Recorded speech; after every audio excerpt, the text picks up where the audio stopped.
Hola a todos, soy Lina Valderrama, pertenezco al programa de licenciatura en Artes Plásticas, me encuentro ubicada en el CAU de Bogotá, actualmente estoy trabajando en Maslo, empresa de cosméticos para uñas, estoy en el departamento de capacitación, desde allí me encargo de realizar seminarios, cursos, talleres, todo respecto a la tendencia en uñas. Pero hoy quiero hablarles sobre la evolución, la finalidad y la calidad en la educación a distancia.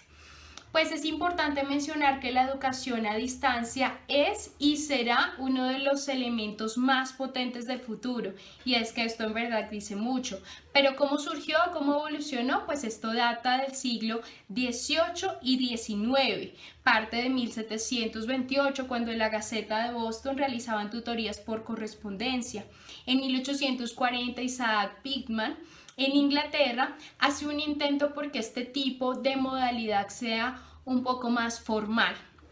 En 1843, la Sociedad de Correspondencia Fonográfica recibe tu taquigrafía o mecanografía, donde evaluaba, por supuesto, este tipo de escritos mediante expertos y recibías tú como la retroalimentación de lo que pasaba en este proceso.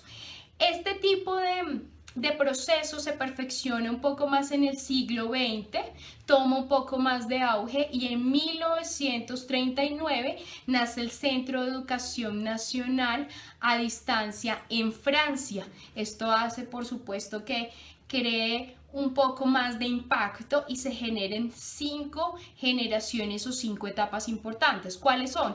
La primera, la etapa de correspondencia, la segunda, de multimedia, la tercera, la telemática, la cuarta, que se sintetiza un poco en esta parte vía internet, y la última, que es la parte de aprendizaje flexible o flexibilidad en el aprendizaje, que es lo que vivimos el día de hoy. Cuando hablo de la correspondencia, de esa primera etapa, se habla de que evaluaban y revisaban cómo mediante escritos o mensajes podían comunicarse a través de la distancia. Esto se caracterizó por el envío de mensajes, de textos, de impresos mediante un correo postal.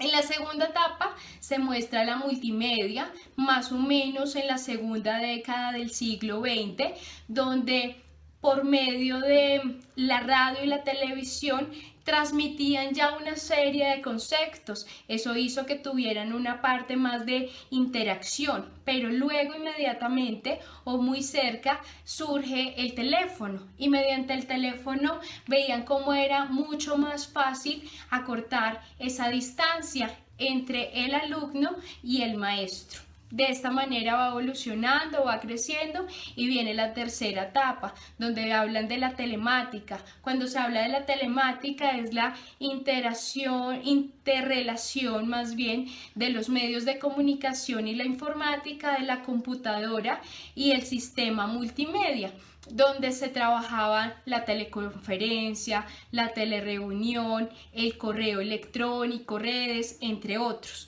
La cuarta etapa surge por la vía internet, esta vía internet que se caracteriza por la banda ancha y que propiciaba una comunicación sincrónica y asincrónica.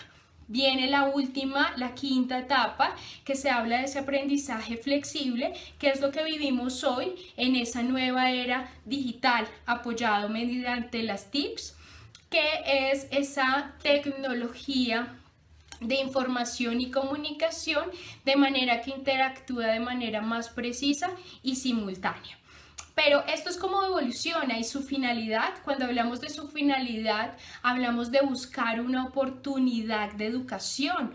Pocos tenían de alguna manera ese acceso o tuvieron de alguna manera ese acceso, y lo que se buscaba era llegar a mucho más población. Por eso se fomenta un poco mediante esta modalidad la democratización del conocimiento, sin ningún tipo de discriminación, sin ningún tipo de límite, donde a través de las comunicaciones se accede de manera libre a herramientas, a recursos didácticos y digitales. Esa es su finalidad, pero cuando hablamos de si es de calidad o no, la respuesta para mí es sí, es de calidad, ya que resulta mucho más eficaz o tan eficaz como la educación presencial.